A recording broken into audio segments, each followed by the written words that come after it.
आज राजकीय उच्च प्राथमिक विद्यालय 6 में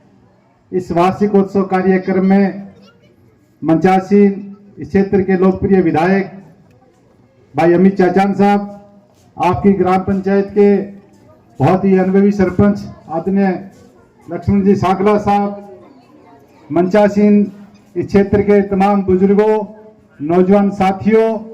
और जहां तक मैं समझता हूं कि मातृशक्ति की उपस्थिति भी सराहनीय है, आपका भी दिल से स्वागत। मीडिया जगत के साथी भाई मांगीलाल जी, तमाम उपस्थित गुरुजन, निश्चित रूप से आज का कार्यक्रम आप लोगों का बड़ा ही शानदार कार्यक्रम, बच्चों की जो मनमोहक प्रस्तुतियां थी, जो उनमें विश्वास से भरी हुई प्रस्तुतियां थी, मैं समझता हूं कि उन्होंने देश की एकता और अखंडता के लिए देशभक्ति का जिस तरीके से गीत गाया, उससे नौजवानों में एक नया जुनून, जज्बा, और जिस तरीके से बच्चों ने हमारे संस्कार और संस्कृति को जिस तरीके से शब्दों में पिरो के आप और हम सबके समक्ष पेश किया, निश्चित रूप से वो बहुत ही मन को प्रभावित करने वाला कार्यक्रम था। साथियों, निश्चित रूप से आज आप लोगों ने जिस तरीके से हमें आप लोगों से मिलने और यहाँ के मैं समझता हूँ विचारों को जानने का अवसर दिया, इसके लिए आपका आभारी। माननीय विधायक महोदय ने जिस तरीके से अपने कार्यकाल में सत्ता के दौरान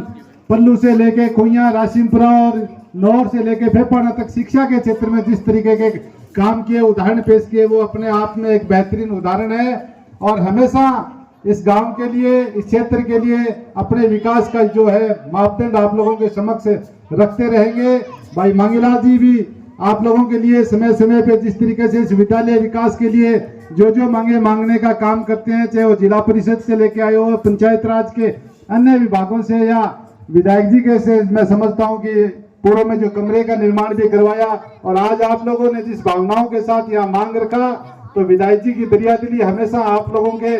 समक्ष है। आप परिचित हैं कि किस तरीके से, किस उदारता के साथ आप लोगों के साथ खड़े रहते हैं, आपकी भावनाओं को सम्मान करते हैं। और मैं बच्चों से कहना चाहता हूं कि आप कड़ी मेहनत करें, एकजुटता के साथ। आप ही कल के भविष्य हो, और शिक्षा ही वो ताकत है, मैं समझता हूं कि जिससे इस देश और दुनिया से आप परिचित हो सकते हो खुले विचारों के साथ। गांव के बुजुर्ग यहाँ बैठे हैं, मैं समझता हूं कि सभी एकजुटता का परिचय देते हुए इस विद्यालय के विकास में अपना संपूर्ण योगदान दें। गुरुजनों का जहां अच्छा प्रदर्शन रहता है, मैं समझता हूं कि उनकी तारीफ होनी चाहिए। जहां उदासीनता गुरुजनों में नजर आती है, उस उदासीनता पे एक साथ पूरे गांव को मैं समझता हूं कि चोट करनी चाहिए, क्योंकि गुरुजनों की उदासीनता इस बच्चों का भविष्य मैं समझता हूं कि कहीं न कहीं लचीला बना देंगे। इसीलिए पूरी मेहनत के साथ गांव के एक एक नौजवान, एक एक बुजुर्ग का दायित्व बनता है कि आने वाली पीढ़ियों को अच्छी तरह तराशने का काम करें, मजबूती देने का काम करें।